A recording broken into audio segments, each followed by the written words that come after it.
Saudi আরবে যাদের একামা এখন এক্সপায়ার হয়ে গেছে, একামার ডেট চলে গেছে, আপনারা একামা করবেন না। এখন যাদেরকে কপালা হওয়ার জন্য কপিল প্রতিনিয়ত প্রেশার ক্রিয়েট করতেছে, আপনারা কপালা হবেন না। এই রকম একটা নিউজ সৌদি আরবে রীতিমতো ভাইরাল হয়ে গেছে এখন। এটা প্রত্যেকটা বছর লাস্টের দিকে এইরকমই হয়। এখন নতুন করে আরেকটা শব্দ যোগ হয়েছে ওখানে, যে কপিল থাকতেছে না। এটা আমরা বিগত এক যুগেরও অধিক সময় ধরে এই কথাগুলা শোনা আসতেছি। সৌদি আরবে কপিল থাকতেছে না।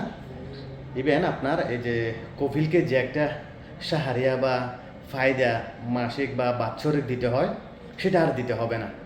সব টাকা এখন এদের হুকুমতকে দিতে হবে, গভর্নমেন্টকে দিতে হবে। সেটা আপনার এই যে বাংলাদেশি বলেন, পাকিস্তানি বলেন, ইন্ডিয়ানি বলেন, ইয়ামেনি বলেন, মাসিরি বলেন, সৌদানি বলেন, তুর্কি বলেন, যেটাই বলেন না কেন, যে কোনো দেশের মানুষের যে একটা মক্তব থাকবে, একটা অফিস থাকবে, ওই অফিসে তারা একামা করবে। আর এই একামার ফিস হিসাবে সৌদি আরবের গভর্নমেন্টকে, সৌদি আরবের সরকারকে 4 থেকে 5,000 রিয়াল এইরকম দিতে হবে।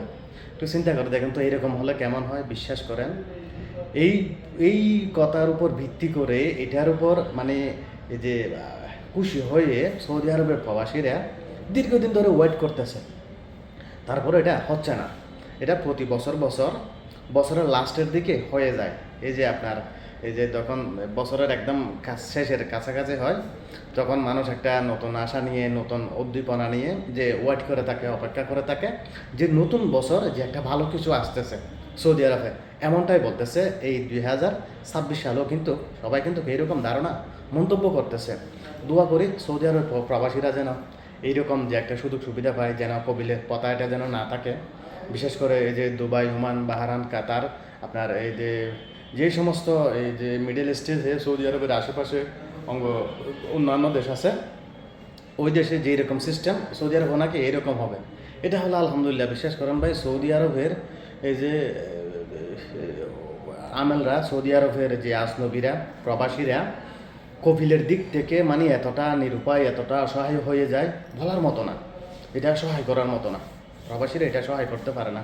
বিকজ আমি কথাগুলো এই জন্য বলছি, কপিল সকালে একটা বলে কথা, দুপুরে আরেকটা বলে, বিকেলে আরেকটা বলে, মানে একামা করতে গেলে নানান রকম তালবাহানা করে, প্রবাসীদেরকে একামা করতে দেয় না।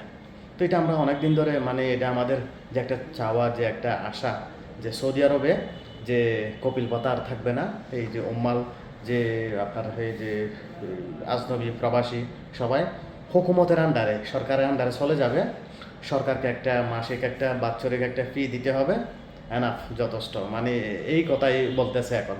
আলহামদুলিল্লাহ, এটা যদি হয়, আল্লাহর কাছে লাখো কোটি শুকরিয়া। দীর্ঘদিন পর, দীর্ঘ অনেকটা বছর অপেক্ষা করার পর সৌদি আরবের প্রবাসীরা হয়তো একটু এই যে নিঃশ্বাস নিতে পারবে।